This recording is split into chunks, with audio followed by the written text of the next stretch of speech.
Morning, everyone. I hope you all are having a great start to your day. My name is Monica Isabel Martinez. I am a Canva learning consultant, and I will be doing your session this morning. I oversee professional development for the state of Texas for Canva, and I've actually worked with your district many years ago. Like I started back in 2008 under TCEA, and also worked with Google to deploy Google Workspace for Education to schools back in the day as well. So long history there, but it's so great to be back now under the Canva umbrella. So I'm going to go ahead and get going here. I'm going to share my screen and I'm going to go ahead and turn this off to have better bandwidth. And I'm going to pull this open. I'm going to do my entire screen here. And if you can, Deborah, if you can just confirm once I share that you can see my presentation. We can. Perfect. All right, so let me just go ahead and put that into full screen mode. All right, so we're going to be talking about Canva's magic tools this morning. We've got other sessions coming up. Hopefully, I'll see some of you in those. But in this session, we're doing the magic tools, which is one of my favorite sessions because I have found a lot of use for this. And I hope that you walk away with a lot of good stuff too. I put my social contact info here on the screen in case you're on social media. It'd be great to stay connected and to just be able to see what you're posting around the content that you're creating in Canva. So if you're on social, please do follow us. We also have the Canva account here at Canva EDU and 3 hashtags that we use often. If you tag us and use those, we'll be able to see your posts on social and amplify those. And again, we can also share that with others where we sometimes go to other schools, new schools, and we work with teachers that have never used Canva. So it's great to be able to show them some examples of what teachers are doing. So please do tag us and share the Canva love. All right, so now in the chat, I'd like to find out from you all how much you're using Canva for education or Canva in general. So maybe you started using Canva way before your school district went Canva for education. So we're looking for 1, 2, 3, 4, or 5. 1, it means you're brand new, you're a new user, you're just opening it up maybe for the first time, or maybe you've opened it up before but didn't really do much. That would be a 1. A number 2 would be you're somewhat comfortable. You've used it a bit, and you haven't necessarily played with all the tools yet, but you're somewhat comfortable. In the middle, you've dabbled with quite a few of the tools. You've been creating content.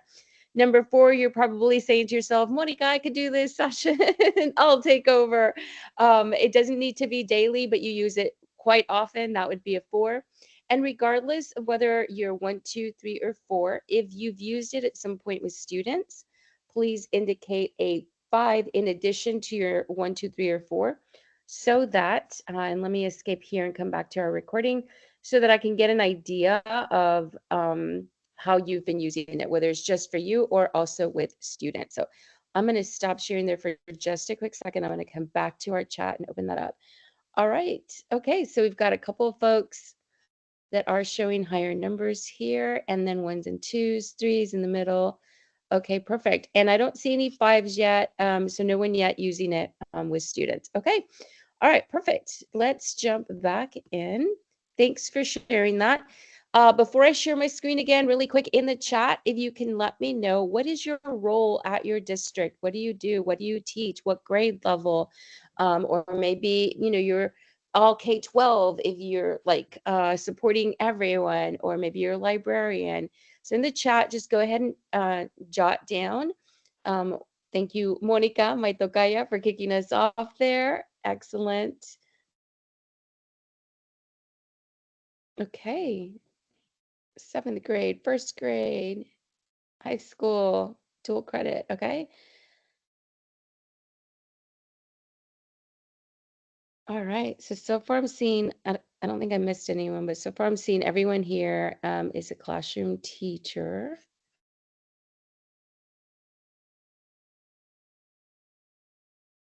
All right. Okay. Excellent. Okay. Keep on posting those. Thank you again so much for sharing. I'm going to go ahead and pull up my screen again, and we're going to keep going here.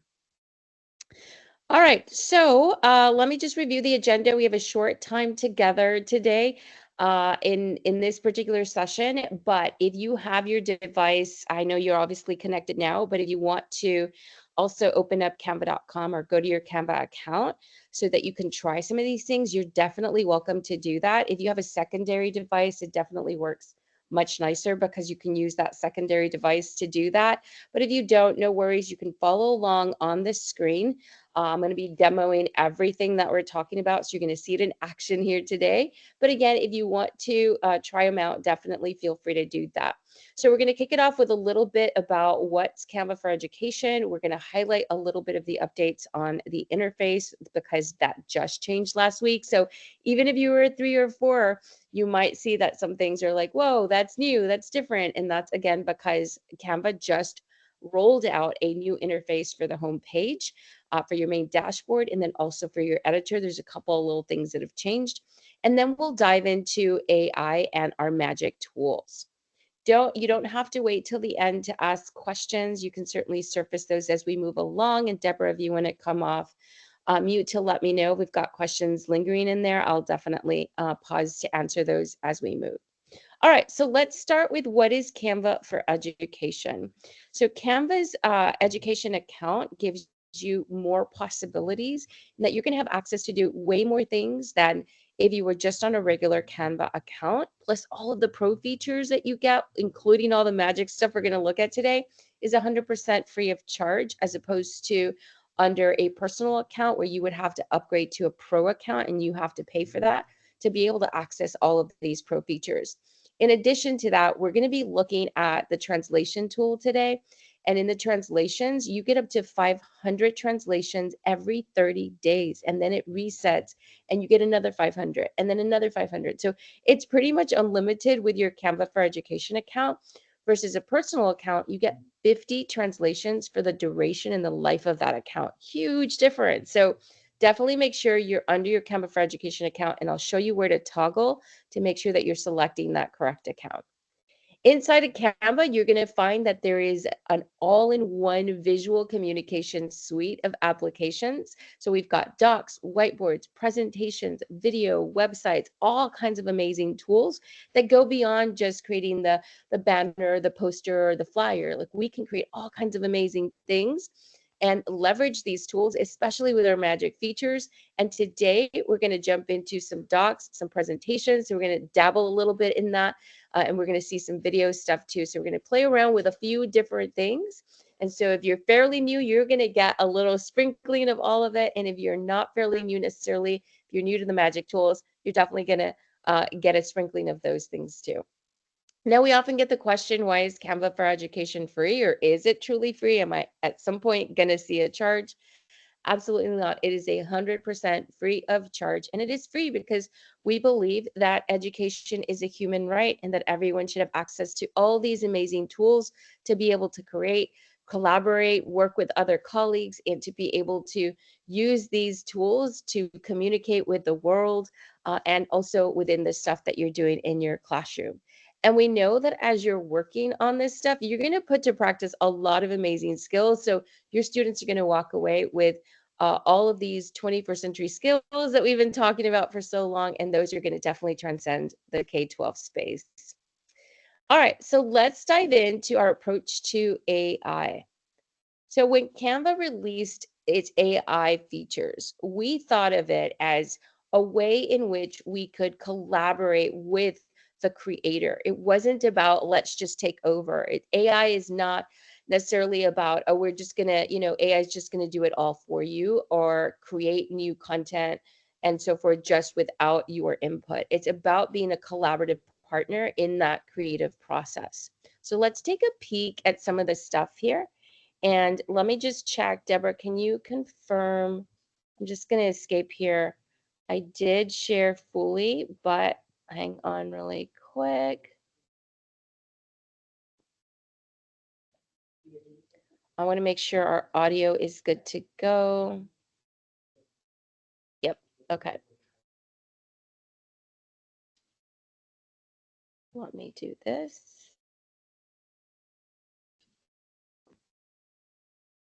All right, let's take a sneak peek at what we can do with AI. Are you ready to try your very own AI-powered teaching assistant in Canva? Magic Write is available for teachers and teaching staff in Canva for Education right now. Let's try it out. I want some lesson ideas for a 5th grade math class that will be relevant and fun for students who love basketball. Wow, they're going to love it. Now, I need to make some lesson content for my 7th grade students. How about a presentation about presentation? What a time saver. How about a brainstorm, though? Let's spark some creativity in our art history class.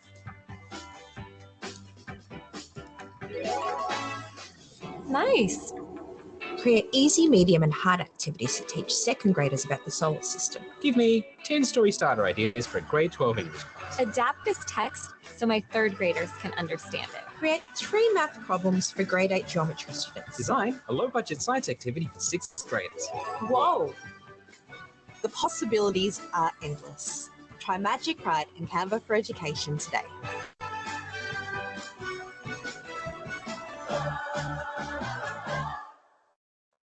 Okay, so that was a sneak peek of Magic Write features. You saw that you can ask and create a prompt to ask it to do something for you, which is really amazing. But you are the creator there in that you're creating that prompt, right? You're asking it specifically what you're looking for.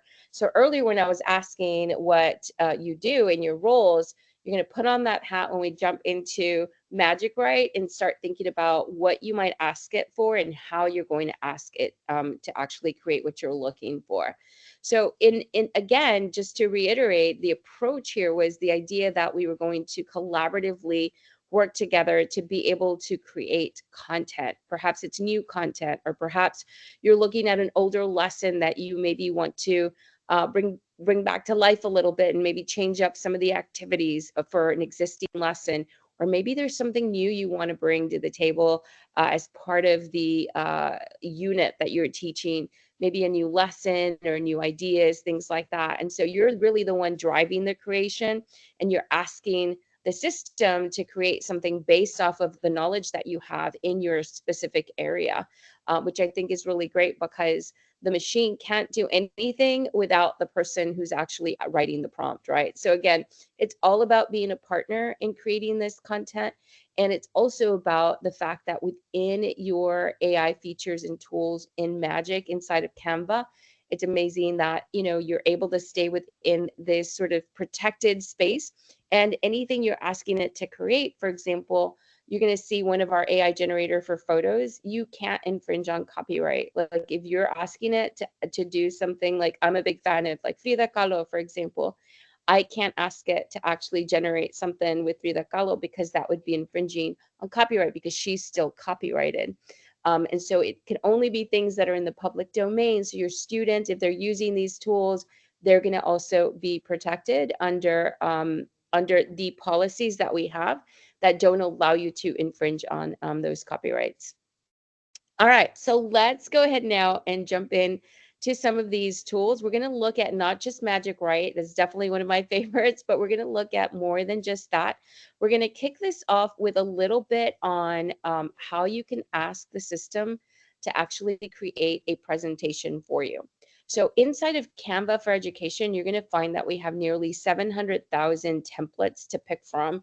85 of those, like 85,000 of those are education specific, but even the ones that are not education specific, you're going to find that they're going to be really, really great because you're going to find things like project planners. So when your students are doing projects in your classroom, you could maybe leverage those. You're going to find like planners. So maybe you're teaching your students to plan out their week and what they're going to accomplish, you know, things like that. And so those are really great, even if they're not necessarily labeled as education specific. But let's say that even beyond the nearly 700,000 templates, you're still like, but I want something very, very specific. Well, you can go in and create a brand new presentation. And under design, which is what you see them using here in that animation, they went to the very first editing tool. It's called design. And in design, you can prompt it. You can actually write on there and say, design a presentation on magnetism for third grade students, which is the example you're seeing here in the animation. So let's give that a go. Let's give this a try. So I'm going to go to my home page, and I'm going to give you quickly here a brief overview, and then we're going to jump into creating that example. Over on the left, you see we've got the home button and then projects and templates. So we mentioned templates earlier, you know, the fact that we've got a ton of templates you can purge through. This is where you would go to find them. But what we want to do in this example is open up a brand new presentation that is blank. So over here in the center, below the search box and below this banner, you're going to see all of these buttons here. You've got docs, whiteboards, presentations. These were the tools I was mentioning earlier. We're looking for presentations. That's the one in orange with what looks like a little TV screen. We're going to go ahead and click on that, and it's going to open up a brand new presentation that looks like this. Oh, I'm getting some feedback. I think somebody came off mute. Did you have a question? If you do, feel free to ask. If not, if you don't mind muting again. Okay, I think we're good now. Thank you. All right, so here I am in a brand new presentation. Over on the left, I've selected design. That's what we saw in the animation there. And then you'll see here in this little search box here where you can type in what it is that you're looking for. So you're going to tell the system what you want. And so you have to ask it like you, as if you were asking an assistant that was going to design this presentation for you. So I might say, design a lesson on magnetism for third graders. And it's going to start creating and fleshing out a full presentation with a title slide, with slides that have got bullet points and some images, and then an ending slide.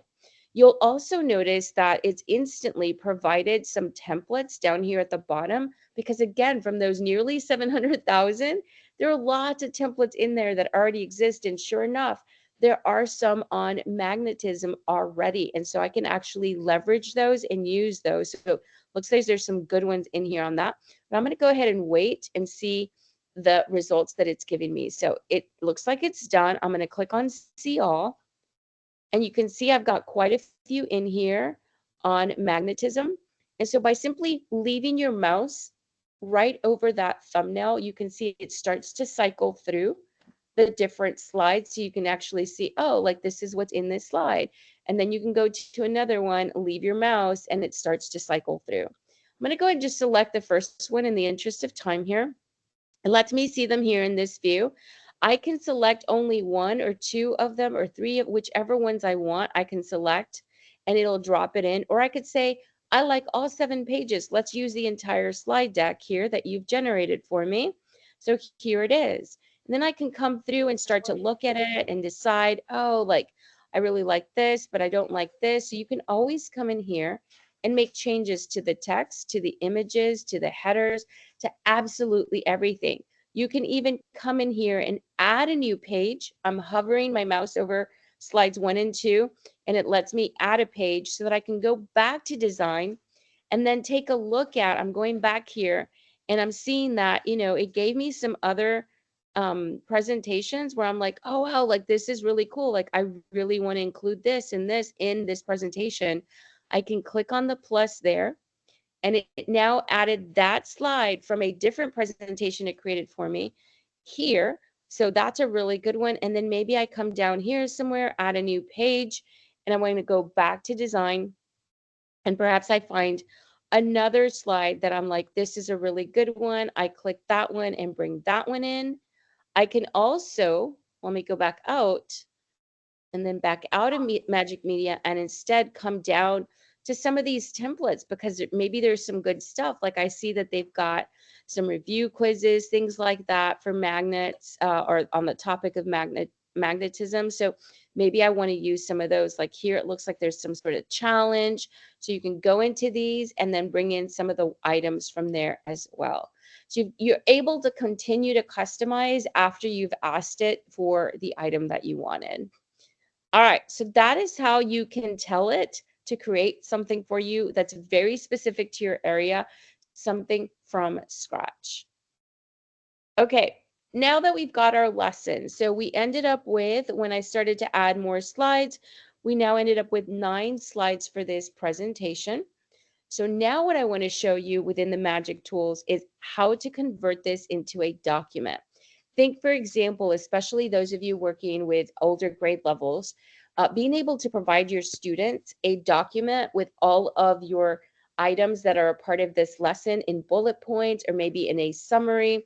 Or for the younger ones, think of the parents where maybe you want to send home with them a document that has a synopsis of the lesson that you covered so that they can review that when they're trying to support their kids at home in doing their homework. And so what we're going to do is leverage what's called magic switch. So we're going to take this presentation and convert it into, so we're going to transform it into a doc. So I'm going to click on the button right up here at the top. And you always know you're leveraging magic features because either you're going to see stars or a little crown. So look out for those little icons. We're going to click on the button here, and you'll notice that I can transform this document. So I'm going to select this into a document. And I've got 3 options here: summary, blog post, outline. Outline is going to be a really great format for you to use with kids that maybe are going to leverage that document, that outline, to add more notes based on, when you're presenting the lesson, they can actually add more notes to it. A summary is a really great way to basically summarize the lesson and have a summary of it. Your blog post is going to give you all the extended detail, which is also a really great option if you want to capture every single thing that is a part of this deck. We're going to do an outline just as the option, but again, you have other items that you can do there. All right, so we're telling it to create a detailed outline of our presentation. We're going to click on the purple button that says transform into a document, and now that's going to generate a doc for us. While that's doing that, it's going to open up. I just want to show you that it's going to open up a doc, and we've got a doc feature built within our Canva for Education that's going to allow us to be able to also further make adjustments in the doc, leveraging the Magic Write tool that we saw earlier. So I'm going to make a copy here of this really quick while it's doing its work. And I'm just going to show you here in a little bit our homepage. So hang tight. It's doing its thing. All right. I just way too much open. So I'm going to give that a go again. And meanwhile, I'm going to share this tab. So this is once again your homepage. Oh, did somebody have a question? If not, please go ahead and mute yourself because it's causing some feedback. Thank you. All right, so here from your homepage, here is our doc tool. Now, because we're converting into a doc, it'll automatically open our doc for us, but we can also come in here to create a brand new document from scratch. All of your items that are being created, so you're still going to have your presentation. It's not going to delete your presentation just because we're converting to doc. It'll keep your presentation, and in addition to that, we're going to end up with a document, both of which are going to be located under your projects tab here at the left first column. It's the second button from the top. When you get to your projects, they'll show up as your first 2 because we just finished creating them. So there's my presentation on magnetism, and it looks like our doc is ready to go. So we can go ahead and open this up. I'm just going to open this up in a new tab and share that tab with you so you can see. Here's our document with the outline of everything that was in that presentation. And you can see it even dropped in the images that were in that presentation onto this document. This kind of stuff for me would take me forever. So I was a classroom teacher myself. I taught pre-K, 3rd grade, then jumped all the way to high school and then university level. And whenever I would create, sort of like a workbook for my students, it would take me a long time to be able to do a lot of copying and pasting and then reformatting, make sure that, adding all the bullet points and all that. So it would take a really long time. This was a lot faster, and I didn't actually have to jump in there to do all of the copying and pasting, right? It's taking all the work that you've created and dropping it into this format. And now when you share this with your students, so I come up here to the top, we add our student names here, or if you're sharing with colleagues as well, you can drop down this menu, select your teams that you belong in, and then be able to share it and give them, I'm just going to change it here. You can see you can change to either view, comment, or edit. When you give users view rights and you share this link with them, however you're currently sharing links with your colleagues or your parents or your students, continue to use that format. You do not have to use our formats in here and create classes and so forth. You're welcome to. It's a really great way to certainly easily share within Canva. But if you already have a method, you already have a process, continue to use that. Just copy the link from here and then share it with them. And then when they get this file, they would have to come to file and make a copy. If you've given them only view rights, they would make a copy so that they could then take notes on here. If you only want them to be able to view it like parents at home to review what was covered in class, then they don't necessarily need to make a copy. This would only be make a copy if I'm a student that's going to leverage this doc to take notes as you're presenting the lesson in class. All right, so let me go back to our presentation. So that was the magic switch that we just used here. The next thing I want to share with you that we're going to leverage here is the translation feature. So you can use translation in slides, which is what we're going to do now. So this is our presentation. You can also use translations in other tools like docs and whiteboards and so forth. But we're going to go ahead and demo it here now. Since we're in our presentation, I'm going to ungroup this bit of text. It doesn't matter what text you grab, you just need to select text and then go to the three little dots up at the top. And then from there, you're going to notice that in that menu that opened up, you've got the translate text button. Okay, so again, doesn't matter what text you're selecting. Okay, I'm just going to pause there. Is there a question? We're good? Okay. All right. So again, it doesn't matter what text you're selecting. You just want to select some text. Click on the three dots and then scroll down till you see translate text. I'm going to select that. Now you've got 100 different languages to pick from. I'm going to drop down this menu. I'm going to type in Spanish. That's what I'm selecting here. And you'll notice that it actually gives me the ability to change the tone of voice. So maybe I want to make this a little more professional or maybe more informative or friendly. So you can change that if you'd like. You notice too that because my first slide here has 1, 2, 3 sets of text options, I can select from there and say, I want all three, I want all of them, or I only want, the title to be translated. Or you can also come up here and say, translate pages and select which pages you want to translate.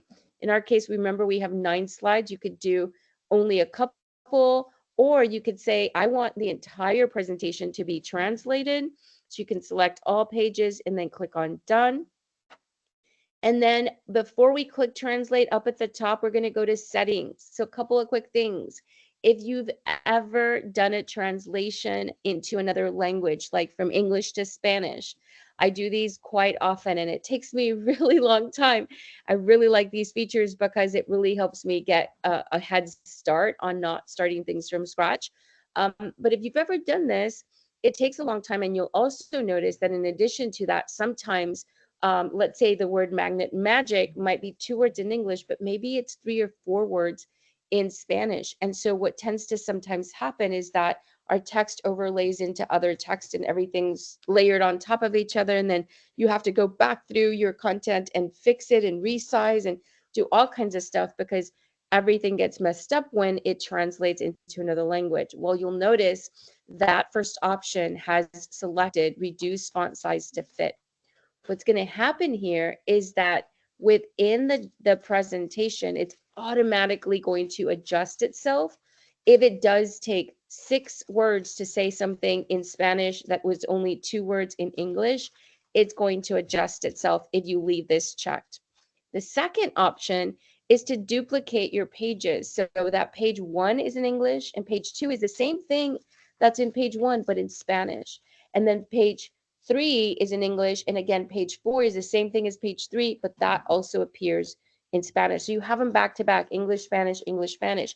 This is really great to help students who are leveling up for English. So if they're struggling with English and they need that support in Spanish, they have it right there in the next slide, but we're trying to level them up. So this isn't a matter of just give them the Spanish entire lesson, but instead give them a lesson that's got English, Spanish, English, Spanish to help them level up so that they continue to really still focus on, let me see what it says in English and learn what it says in English. The other thing too about that, think about sending something home to your parents that, or maybe it's like an intro. Think about doing an entire presentation, maybe where you're saying, hey, parents, welcome back. We've got our, our back to school, coming up soon. I'm, Monica Martinez. I'm going to be your teacher's student. I mean, your teacher's student. I'm going to be your student's teacher or your child's teacher. I said that backwards. And maybe you provide office hours and you've got important details and information about your session, etc. And so all of that can be shared with them in a deck, but you know that some parents at home might need that information in Spanish. And so you can translate this so that it appears in Spanish, English, Spanish, English, Spanish. All right, the last option there is to mirror your pages. That if you need to, let's say, translate to Arabic and you need it to match the text direction, you would do that for all your languages. But for, Arabic, for example, that's right to left instead of reading left to right. So if you needed to, you could select that. We're going to leave that alone for this one. I'm going to go back to translate up at the top. I'm going to click the translate button here so that that translates this for me. Now, you get 500 translations every 30 days, right? And so right now we translated 9 different slides. Every one of these is considered a page, so this actually counts as 9 pages. So be mindful of that, but remember again, you have 500. So it is totally fine to be translating your entire presentations because they're going to reset every 30 days. So you're not going to run out. You've got plenty of stuff in here to leverage. So here you see the end result. So slide 1 is in English. There's slide 2 in Spanish. Slide 1 again in English. Slide 2 in Spanish. And you can see that it auto-adjusted itself. So see here how it reduced the font size to give you that bit of text a little bit smaller, so that it wouldn't flow into the text below it. So it did that auto adjustment for you. All right. Okay, any questions there so far? I'm just going to jump over to see. So yes, thank you for sharing. One of you there shared about, yes, being able to translate documents as well as what we're currently doing here in the presentation. All right, perfect. Okay, so one more thing we're going to do in here just to show you some extra magic tools. I'm going to create a new slide. I'm just hovering between the two down there at the bottom. Then I'm going to go over to my elements and I'm going to go over to video and then we'll do a little bit with some photos. So in our videos section here, you can leverage videos. So I'm going to type in space in here, for example, and leverage your video content. We've got over 100 million graphic assets. So think videos, graphics, animations, audio clips, all of that stuff. We've got over 100 million. And even still with over 100 million, you can mash those up leveraging our magic tools. So we are going to take another video and drop it here. So here's another video layered on top of another video, because maybe what we want to do here is showcase what this person is seeing in the VR headset, right? So we want to kind of see, they're seeing space and we want to see that, but we don't want this purple background behind the person. So we're going to select the person, and up at the top, you'll notice that there is a bar of options, one of which is background remover. We're going to click on that. It's going to remove the background. And now we can see, and I'm going to put this in presentation mode, you can see that this person, we can see like what they're seeing basically, which is what we were trying to do, right? So you can take all of the content that we've created here and remix it, remash it so that you now have a whole different experience. All right, so I'm going to jump out of that and create another page. That was video background remover. I'm going to go to photos. And I'm going to show you that in photos, you can also do some really cool magic stuff. So I'm going to come down here and let's say I want to, I'm going to do a duck. All right, and I'm going to select this one. Okay, so here we have a duck with background. We can do the same thing here and do a background remover where it removes all the background elements and keeps just your focal point. And this was obvious that the duck was the focal point because it was really prominent on the page. So now I've got the duck here, and then I can say pond. So maybe we want a, not pound, ha ha ha, pond, because maybe we want a pond in the background of some sort with our duck in front of it. So maybe we drag this up here and we're going to, I've got to reorganize this. I'm going to go to layers, send to back, and I'm going to stretch this out here this way. And maybe we bring our duck, whoops, undo, select our duck and shrink that down so that it fits to scale, right? Because it looks a little awkward right now. So we would scale it down. And then you can even go into the edit features and adjust the lighting because you can tell there's more light on the duck than there is the background. So we need to do some adjustments to make this look like a real, thing. So you could go in and do that. We can even bring him down here so it looks like it's swimming in the water. So all kinds of changes you can do here. But you saw that the background remover was a really great feature. Now let me show you. I'm going to undo here and just go back to our duck with our background. I'm going to select it. Instead of doing background remover, I wanted to show you that if you select edit, you've got way more features you can leverage. So that was a background remover that we did earlier. I'm going to do magic grab. Magic grab is different in that it is not removing the background, but instead it lets us grab certain elements from the page and keep the background and be able to move what's in the foreground. So I'm going to click on grab, and that's going to grab the duck. It's going to keep the background, and I'm going to be able to move the duck. So it's basically separating the duck from the background that's there. And you're going to see it right now. I'm going to be able to move this item to another part of the grass. Or maybe what I want to do is bring it out here to the side to kind of create just kind of like a cool effect, where it shows, the duck is in this terrain or what have you. But you notice it just took that out completely. So that was magic grab. You could also have done the opposite. There's a magic eraser that allows you to erase sort of other elements around the image and keep only, the parts that you want to keep. So lots to explore here under the magic tools within your photo when you get into the editor.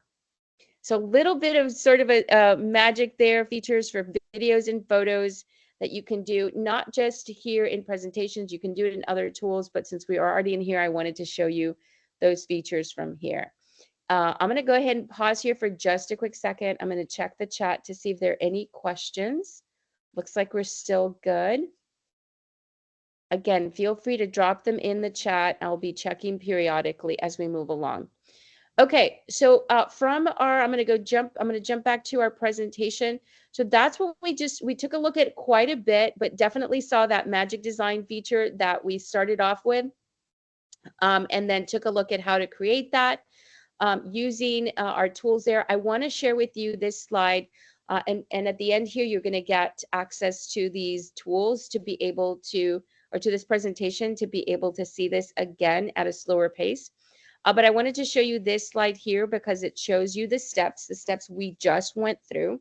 And then in addition to that, I've got a page here that's going to show you some sample prompts here in just a second. But next, we're going to jump into the magic write feature. This is one of my favorites. It helps me quite often when I'm writing content. So like in the video we saw earlier, think to opportunities where maybe you want it to write or help you write a lesson plan, or maybe you already have a lesson and you might want to convert that into a presentation, or maybe you've got content that you want to translate from a document. So we're going to jump over into our home page once again. So let's just go ahead and go back to our home page. This time, instead of doing a presentation, we're going to select doc as our feature. So you saw us using the doc earlier because we had converted our presentation in a doc, but now we're going to start a doc from scratch. So we're going to say create new by selecting this icon here, and that is going to open up our document, which you see here. You'll see that there is a magic right button up at the top, plus there's a little plus button right in here that when it opens up this menu will also show you the magic right option. Either way will take you to the same spot, but what we're looking to do is be in a blank document, and we're going to click on magic right to pop that open. It pops open this window where we're going to type in our prompt. Once again, the way that we're writing our prompts is as if we're talking to an assistant that's going to do this work for us. So let's say what I wanted to do was create a lesson plan for third graders on magnetism. Include easy, medium, and hard activities with a supply list. Include, we can also tell it, for example, 2 objectives and 3 guiding questions. Generate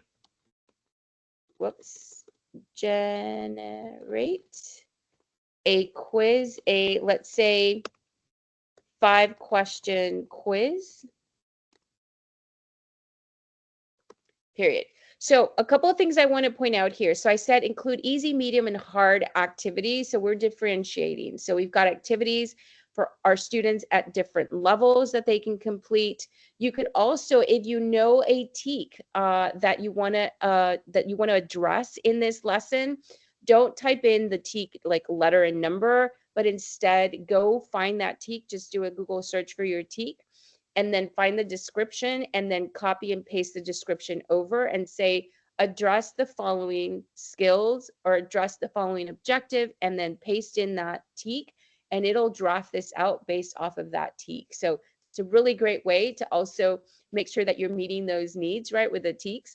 So here again, what I did was create a lesson plan for third graders on magnetism, include easy, medium, and hard activities with a supply list. Include 2 objectives and 3 guiding questions. Generate a 5-question quiz. Let's click the generate button. It's going to flesh it out. Because I said lesson plan, it knows to put things in numerical, like to give me bullet points and things like that. And now you can see here it's wrapping up there with the quiz. And then once it's done, you're going to notice down at the bottom right, I've got this purple button that says insert. So I can go ahead and insert the results if I like them, or I can say retry to redo it because I'm not happy with the results. You can certainly do that. You could copy it from here, but we're going to say insert so we can see it like this. And just for the interest of showing you our prompt again, I'm just going to add our prompt at the top. That's what we asked it, right? So this up here at the top is our prompt. And then here's the end result below that. So here are the 2 objectives up at the top with some guiding questions. I asked it for 3, so there they are. Here's that supply list I asked for based off whatever activity it would have generated. So it gave me the activity and also indicated what supplies I would need to have to complete those activities. Here's our easy, our medium, and our hard activity. And if you keep going down, here is our 5-question quiz. What is a magnet? What are the following materials attracted to a magnet, etc.? And then the answer key down below that. And then it typically will do it like a slight conclusion at the bottom. So here at the bottom, you can see it did just a really quick one sentence conclusion of this lesson plan. So our entire lesson here is fleshed out, right? But maybe you come back and you're like, I think we need to rewrite this objective. You highlight it, go to the plus, and you can say rewrite. You can say expand if maybe it was too short of an objective, maybe you wanted more, or maybe it was too long and you want to shorten it. So you can still leverage more of these tools along the way there as well. Okay, so this was one way to use Magic Write in your document. Let's continue with magnetism. I want to show you another way here. I'm just going to hit enter. You can, of course, start a whole new document to do this, but for the demo today, I'm just going to stick to this here just so you can see another example. I'm going to do a search for an article on magnetism on the internet. So I just went to google.com. I typed in article on magnetism. It gave me one here from National Geographic, which I'm going to select. And then you can see that this article is for 9th through 12th grade. It's 9th through 12th grade reading level. Obviously, my students at 3rd grade level are not likely going to understand everything that is on here. So for example, magnetism is the force exerted. The word exerted is not likely going to be a word that my 3rd graders are going to understand. Here's another one. By magnets, when they attract or repel. Repel is not a word my 3rd graders are going to understand, right? So oftentimes what's happened in the past is like, oh man, this is such a great article, but I can't use it with my 3rd graders because they're not going to understand these words that are in this article. I'm going to copy just a portion of it. I won't do the whole thing, but just a portion. I'm copying it. And then I'm going to come back to our document. So we're back on the document, and I'm going to come down here. Once again, I'm going to click that plus button. I'm going to select Magic Write from the options just like we did before. And then in here in that pop-up window, I'm going to go ahead and type adjust this article to a 3rd grade reading level. And then I'm going to hit enter and then just paste the text in. And then we're going to click generate. Okay, so let me just go back up and to confirm this. So what I did at the start of this, when I opened up the option here, I first said adjust this article to a 3rd grade reading level and then dropped in the text. We're now going to click on the generate button, and it's going to generate that particular article, but for a 3rd grade reading level. I can already see the changes coming through as it changed some of those keywords. Remember, repel was too big of a word for my 3rd graders. Let's go ahead and insert so we can see it better here. So here it is. Magnetism is a special force that makes magnets stick together or push apart. Those are words that my 3rd graders would be able to understand. If you still needed to adjust it, if it didn't quite do a good job, you can go back in and say, well, maybe adjust to 2nd grade reading level. If I've got students that are at a different reading level, but you still want them to understand the content you're introducing. So think about that student that's really still struggling and they're still at 2nd grade. I could also have a copy of this in a 2nd grade reading level for those students. So we're truly differentiating for those kids that really need that support. All right. The last example I'm going to do here, I think you're getting the idea of how this works, right? The last example I'm going to do is if we were writing an email. Since back to school is coming up here soon, we're going to go back into Magic right here. And this time we're going to draft an email to parents. So I'm going to say, write an email to parents. Remember, again, I'm talking to it as if I was telling my assistant how they're going to help me and exactly what they're going to do. So write an email to parents, inviting them to our back to school event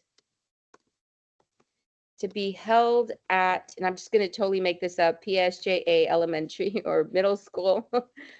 I know you don't have a PSJA middle school necessarily, but we're just making this up. So event to be held at PSJA middle school on, and I'm totally making this up. I don't even know if this is going to end up being a Friday or Sunday or what, but I'm going to say August 13th from 3:30 p.m. to 5 p.m. You can include the address, you could actually add it in. The location is going to be at XYZ, so you could type in the address. Encourage parents to bring their students. Whoops, we got to spell that right. So encourage parents to bring their children, as we will cover school policies like attendance, code of conduct, etc. You could keep adding more and more. We will serve snacks. And then the last thing I'm going to do here is make the invitation fun and inviting. So I'm telling it the tone of voice. So if you were writing an email, maybe informing a parent that the child was in trouble or got into a fight, obviously you would make that a little bit more of a serious tone as opposed to a fun and light. So you can tell it the tone of voice you want to use. So here, because it's an invitation, we want to make it fun and light and, you know, less formal and more casual. All right, so that is our prompt. I'm going to copy our prompt just so that I can show you here. I'm going to click on generate. It's going to draft our email. Because we said write an email, it's going to include our subject. It's going to say, dear parents. It'll also do our closing as you normally would in an email. So I'm going to say insert. And here's the end result up here at the top. I'm going to once again type in, I'm going to drop in our prompt so we can see it there. And here's the end result. Subject, join us for an exciting back to school event at PSJA Middle School. And it even put an emoji on there. That's really cute. Dear parents, we hope you had a wonderful summer break and are excited to welcome you back for another fantastic school year at PSJA Middle School. To kick off the new academic year, we are thrilled to invite you to our back to school event on August 13th, So you can see it went out and it fleshed out this email that would have taken a lot longer to do, right? This easily would have been a good 25-30 minutes trying to draft this. And now here we have a great starting point, which we can then tweak and manipulate, edit as we see fit. I'm also, let's say we finished typing this up completely. I'm going to copy that and I'm going to come down here and paste it because like one of your colleagues said in the chat earlier, yes, you could also translate content in a document. I'm going to click on the 3 dots. I'm going to say translate text. Once again, I'm going to select Spanish. And I can again change the tone. We're going to keep it the same. I'm going to say translate. And now you have this email invitation in both English and in Spanish. Just like with anything else, you always want to double check the work to make sure it sounds good. So this at least gives you a starting point. So if you know Spanish, you can check it. If you need a colleague support, at least you've given them a starting point where they can come in and just tweak what needs to be tweaked. And then you're ready to go. So this is a huge time saver. Again, I've done a lot of translations myself, and this would take a long time when starting from scratch, or even when using the translate tool, where I'd have to translate sections at a time to get it just right. And now this gives you a good starting point where you can very, very quickly create the content that you need to use. All right, once again, I'm going to pause here. I'm going to go back over to our chat to see if there are any questions coming through. All right, so I do see some that have come through. So let me go ahead and address these. Could these magic tools be used with uploaded photos and videos? Yes, great question, Linda. So you can upload your own content and also leverage all of the magic features I showed you for video and photos. How can we tell if we have the Canva for Education account? Thank you for surfacing that again. Let me go ahead and go back to our homepage and show you from the homepage. Up at the top right, you're going to notice that there is a drop-down menu. And in this drop-down menu, you're going to see your accounts that are listed here. You'll notice I have a personal account. I've got my Canva account. You're looking for your school account. Once you select that account, then you should be able to see all of the magic features. If you're on a different account, you might not see them again unless you've upgraded to a pro account. In addition to that, you might see multiple accounts because you might be a part of multiple teams within your school district. So you'll have to probably toggle between those to see which ones the magic features are turned on for. Typically, they're turned on for all of them, but sometimes they're not. So if you do see that, you might want to follow up with your tech folks there at your district to take a look at that. But typically for your school account, you'll see those on. Thanks again for asking that question, resurfacing that. And okay, so let me see. Okay, so we've got an evaluation there that you are completing. You've got 5 minutes here. I've got one more thing I'm going to share with you, and that's really just the resource. So while you're filling out that evaluation, I'm going to pull open some QR codes for you to be able to get all the resources that are going to have all kinds of content on whether it's Magic or any of our other tools. So there's a QR code that you can snag and use. And I'm also going to give you another one as well. But go ahead and get that one that's on the screen. We've got some upcoming back to school webinars that you can take advantage of that are available. So if you want to learn more, even beyond what we're doing here today, I just wanted to share this one with you as well. We've got live Canva for Districts back to school webinars. So you can go ahead and get that one too. And I'm going to go ahead and grab this link and share it in the chat as well. All right, y'all, that's pretty much it. Thank you so much for joining us. Maybe I'll see some of you in our next sessions. We've got 3 more to go for the day. So if you've signed up for those, maybe I'll see you there. But otherwise, thanks so much for being here with us and good luck this school year. Deborah, I'll pass it back to you. Thank you so much, Monica. And thank you everyone for attending. I hope you can go out and use this in your classroom with your kiddos and enjoy the rest of the conference. I love Canva. I think I use it almost every day. So it's amazing. But Monica has 3 more sessions with us today. So if you're interested in different parts of Canva, you can join more of her sessions. And every session will be also recorded and will be up on YouTube. So if you have to miss out, because there's a lot of good sessions today, you can always go back and check our YouTube channel for those sessions. They should be up within a week or 2. Thanks, Monica. Awesome. All right. We'll see you in the next one. We're closing this one out now, yeah? Yes. Okay. We'll see you in the next one. Bye. All right. Take care.